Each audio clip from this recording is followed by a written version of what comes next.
Hey guys, আমি আজকে আমাদের বাড়িতে অন্নপূর্ণা পুজো হচ্ছে, যেটা হচ্ছে অষ্টমীর দিনের যে পুজোটা হয়। তো ও খুব সুন্দর করে ঠাকুরকে সাজিয়েছে, একটা জামা পরিয়ে শিব ঠাকুর লিঙ্গকে খুব সুন্দর একটা জামা পরে সাজিয়েছে, এবং পাশে আছে মা বিপত্তারিণী চণ্ডী। এবং আজকে অন্নপূর্ণা পুজোর অষ্টমীর দিন। তো আজকে ও খুব ভালো করেই পুজো দিচ্ছে। তো বললো যে একটু অন্নপূর্ণা পুজো করি চ দিদি। তো আমিও একটু বললাম ঠিক আছে, তাহলে আমি তোকে বলে দিচ্ছি, তুই এইভাবে কর। তো এইভাবে ও সুন্দর করে একটু পুজো করতে লাগলো।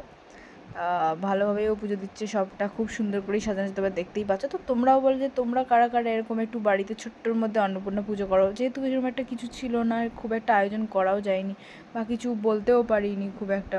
সকাল সকালই মানে হঠাৎ করে মানে সাডেনলি করলাম পুজোটা। তো এর জন্য একটা কিছু করতে পারিনি। তো অল্পের মধ্যে কীভাবে পুজো দেওয়া হয় এটা তোমরা দেখতেই পাচ্ছ, একদম অল্পের মধ্যে। তো কারা কারা কমেন্টসের মধ্যে আমাকে জানাও যে কারা কারা অল্পের মধ্যে পুজো দিতে পারবে, তারা অল্পের মধ্যে এইভাবেই পুজো দেবে। আর মা সব কিছুতেই খুশি হয়, সেটা তোমরা জানোই।